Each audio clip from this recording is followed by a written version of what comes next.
ano yung nangyayari sa anak mo? Yun nga po, meron nga po siyang Lalagnat, ano? Lalagnat. Oh. Chechesure siya, lagi po siyang naninigas. Oo. Isa po siya nilagnat niya, naninigas. Yung pala may bukol nga po siya. Ah, may bukol. So, Mahirap po siya huminga. oo. Tapos inoperahan. Opo. Yun na kayo, pumasok na kayo. Sa likod na kayo. Oo.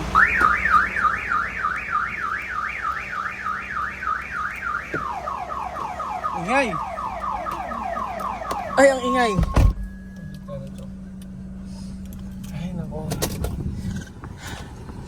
Magandang araw po sa inyo lahat mga amigo. At ito. Nandito tayo sa ano? RTC ba to? RTC, no? Nandito po tayo sa RTC mga amigo. Kasama natin si Kuya Henry. So mamaya ko po i-explain sa inyo ang lahat-lahat dahil kasi hanggang alas 3 lang daw ang bangko. So kailangan namin pumunta sa bangko mga amigo.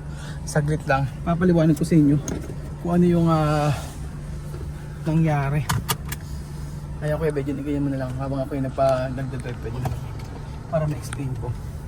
So nagpunta si Kuya Henry sa bahay namin at yung kung ano tagang bill ba yan? Oh, Piyansa? Piyansa bill ba? bill, piyansa. Oo, yung piyansa kasi di ba nagpiyansa tayo kay Kuya Henry before, makukuha. Ngayon, kailangan ng Xerox daw ng ID ko para daw makuha. Ngayon, problema dito ay hindi pala pwedeng si Kuya Henry ang mag-receive ng pera niya. Oo, ito yung noong time na nakakulong si Kuya Henry, inayos natin yung kaso at nakalaya naman siya. Ngayon po mga amigo ay nagbigay tayo ng 20,000 doon para po sa bail. Ngayon nakalaya na siya at inayos naman na. So kaya na tayo nagpunta rito. Kinuha natin yung 20,000. Kasi naka-cheque siya. Tapos ay ipapadyata sa land bank.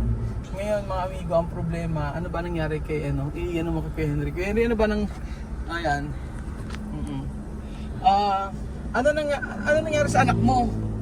Nasa ospital po, inoperahan po sa may dibdib. Bakit inoperahan sa dibdib? May tumor nga ang bukol sa dibdib niya. Sino sa anak mo doon? Si epilepsy nga, yung himatay eh. Yung hinihimata, yung malaki. Opo, yung malaki. Ilan taon na ba yun? Siyam po, siyam. 9 years old. Hindi pa nagsasalita no? Hindi naman po sasalita yun. Oo, hindi nagsasalita. Anong Kuya Henry ang inopera? Opo. May tumor saan? Sa dibdib po. Ano tawag sa tumor na yon? Yung bukol to pong kuwan.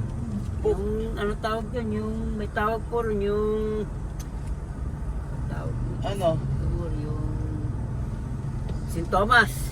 Anong sintomas? Kasi sintomas yun, yung tawag ko doon, sintomas. So meron siyang meron siyang bukol.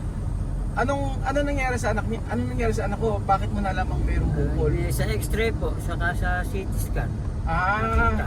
Tapos ano Kuya Henry yung ano yung nangyayari sa anak mo? Bakit nagkakaganon? Ibig sabihin ano yung nangyayari sa anak mo? Yun nga po, meron nga po siyang Lalagnat, lalagnat. Chechesure siya, lagi po siyang naninigas. Isa po siya nilagnat niya, naninigas. Yung pala may bukol nga po siya. May bukol. So, mahirap po siya huminga. Tapos inoperahan. Opo. Kailan nyo dinala sa ospital? Nung nakaraang linggo lang po. Magdadalawang linggo na po kami dyan eh. Dalawang linggo na kayo sa ospital? Oo. Ay, ang tagal na pala, ano? Tagal lang, nandiyan po. Tinukod nga po eh. Gagaling po ang gamot eh. Yung sukat niya. Tapos saan mismo inopera? Diyan din po sa kabalot sa PJJ. Hindi, saan sa katawan? Dili po sa... Dili lang sa may gawing taglira na rin. Oo. 1 litro. Tapos kinunan pa siya ng tubig. 1 litro ngayon nakuha. 1 litro tubig? Mm. Tinutubig yung baga niya? Tiyan? Baga niya. Yung baga sa... Ay. Nakalutang pala yung bukol na yung sakwan. Kung di nga raw naagapan mo yun, baka mawala na yung bata. Kung hindi naagapan na operahan? Kaya ano sabi ngayon ng doktor, okay na? Okay naman lang po, okay na. Malakas na siya, nakakatawad-tawad. Yung tumor meaning merong bukol. Bukol. bukol. Eh ano yung bukol na yun? Hindi naman cancer. Hindi naman cancer, yung para lang siyang laman na tumigas na nagkaroon ng nanal doon sa loob. Oh. Eh sino nagbabantay niyo sa ospital? Ay, yung pumupun ko, yung misis ko nga, Oo. asawa ko. Kaya nga. Pag nakuha mo yung pera mo, ibili mo ng ano, bili mo ng pagkain or gamot. Pagkain Kasi na. gamot, libre may gamot eh, no? Pagkain niya doon, ilang araw pa kami ron, mga isang linggo pa kami ron bago Oo. Isang linggo pa kayo doon? Isang linggo pa kami ngayon doon. Sino nagsabing isang Hindi, linggo ba? pagagalingin pa, wala pa akong release order. Anong release order? Release, pag-uwi. Lamang ko. Di pa nakukuha eh. Yung doktor, di pa nagpapasya. Nagdiri. Kailan kami lalabas. Oo. Hindi pa nagsabi ng ano. Wala kailangan. pa sinasabi ng doktor. Oo. Eh, yun nga po mga amigo.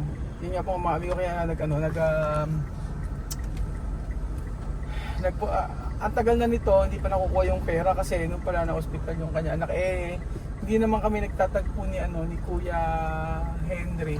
Gawa ng pag nagpupunta siya sa amin wala ako. Kaya ang ginawa ko nung isang araw po mga amigo, alam niyo ginawa ko.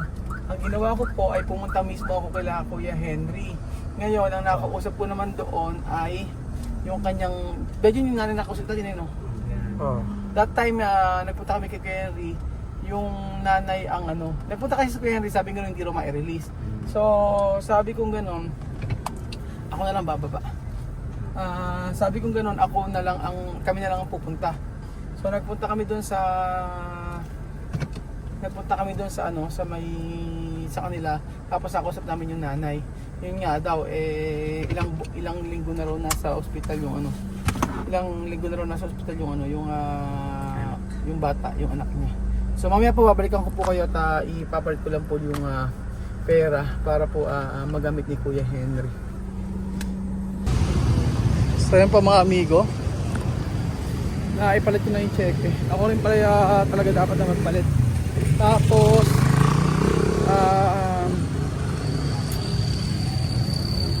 pupunta si Kuya Henry sa hospital. Kuya Henry, ito na yung pera. Gamitin mo ito sa anak mo, no?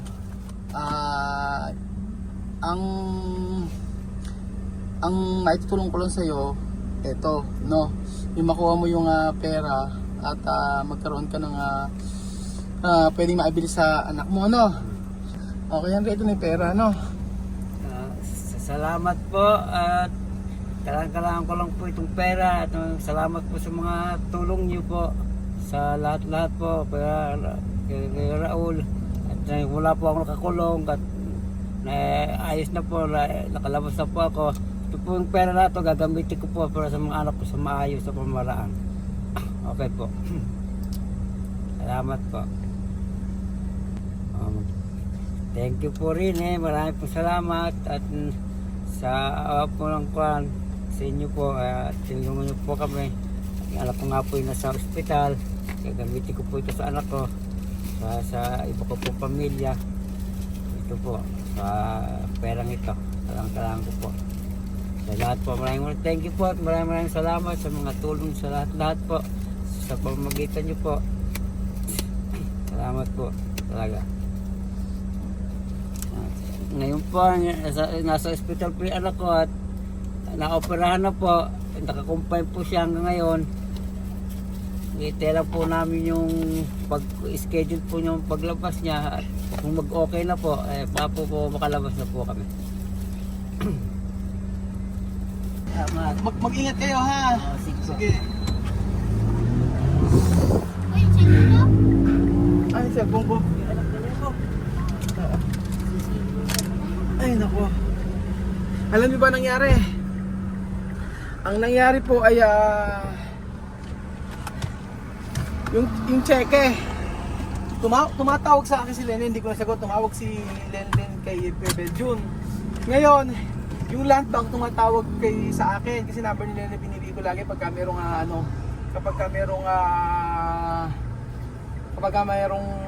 kasi kabisado ko yung number ni Lenlen. Alam niyo nangyari? Yung cheque pina-hold. Binalik ko yung pera. Tapos sabi nga nun, bakit? Kasi walang pirma yung checking isa, hindi nakita ng cashier. Abe ang nangyari,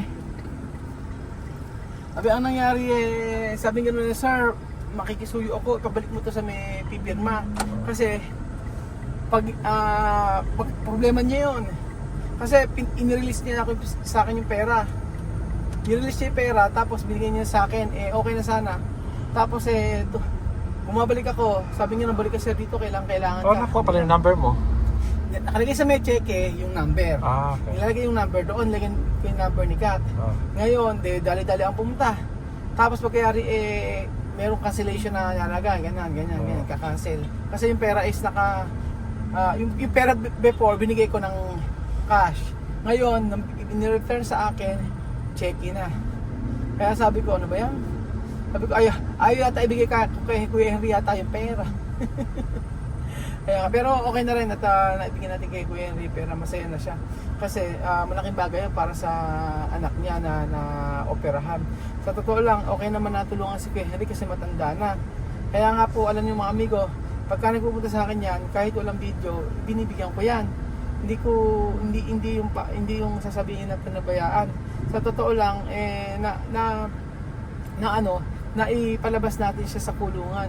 At yung pagkakalabas niya, talagang nakasama niya yung pamilya niya.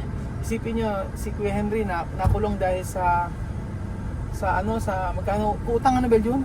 Sa utang lang. Sa utang nakulong siya. Dahil sa, di ba?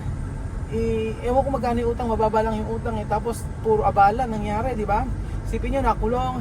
Tapos nagpunta kami dito, inayos namin, grabe yung balik-balik kami. Yan, balik-balik kami hanggang sa makalabas si Kuya Henry. Kaya nga sabi ko kay Kuya Henry, gamitin niya yung pera sa tama. So para sa anak niya, ganoon. Pero si Kuya Henry kasi matanda na. Kaya kahit papaano, isipin niyo, inoperahan yung anak niya. Yung anak niya na yun, yung nakita niyo na yun. Ayun ako. So ayun po mga amigo, nabigyan natin yung pera kay Kuya Henry para po sa kanya na lang yun. Kasi kailangan niya yun. Lalo na sa kanya lang. At tagal-tagal na nun, di pa nare-release. Tapos hindi kami nagtatagpo ni Kuya Henry. Kasi po pagka pupunta siya sa bahay, wala ako. Tapos nakikitawag lang siya sa kung saan-saan. Kaya sabi ko, bumili siya cellphone na maliit para kahit pantawag-tawag man lang, kasi alam kabisado niya yung number ko. So yun po mga amigo, I pray na lalong gumaling yung kanyang anak kasi ang daming anak ni Kuya Henry. Tapos lumipat na po sila sa tirahan, hindi na po sila nakatira sa dati. So yun po mga amigo, masarap naman talagang tumulong, hindi naman sa mga African pati sa mga Pilipino. Kasi akala ng iba ang pagtulong ko lang isa sa mga African, hindi nila alam na marami rin tayong naging parang responsibilidad na tulungan sila. So hindi lang yan, kagaya niyan, mga pinag-aaral natin, mga Pilipino sila, hindi po sila mga African lang. So sana ay hindi natin na iba-vlog, hindi sabihin nila tumutulong. Sabihin na charity vlogger ba yan? For African lang ang tinutulungan. Hindi nila alam ang katotohanan. So kagaya niyan, yung pinag-aaral natin sa ibang lugar, tapos pwede bang puntahan yung araw-araw para i-vlog lang, di ba? So ang Diyos nakakaalam sa pagtulong natin. Kaya ano man ang sabihin ng iba, magalit man sila sa akin, for sure lahat naman ay merong masasabi ang iba sa atin na hindi maganda. At sa mga ginagawa natin, hindi sila kontento sa mga bagay na ginagawa natin. Kaya para sa akin, wag na lang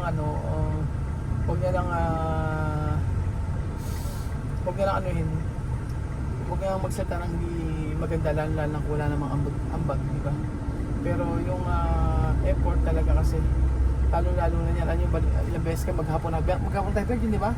Maghapon na po kami mga amigo na nasa kalsada kasi alas 9 po nandito po kami, nagantay po kami ng pipirma, yung judge, kung sino pipirma doon, judge ata. So alas 9 ng umaga andyan na po kami, tapos pagkayari po binababalik kami ng 1:30. So nagpunta pa ako ng Kabanatuan para matapos para mayroong ibang gagawin. Tapos pagkayari po si Kuya Henry, nagantay lang po siya doon hanggang 1:30. Kaya naman kanyang sumama. So, ngayon, anong oras na? Alas 3 na po mga amigo. Ngayon lang po namin na-release yung pera. So, ganun po. Sakripisyo para makuha na yung pera na ibibigay natin kay Kuya Henry. So, yun po. Thank you so much po mga amigo sa part ng episode na ito. At God bless po. Salamat po sa inyong pagtutok. Salamat sa inyong buhay, mga amigo. Mahal ko po kayo.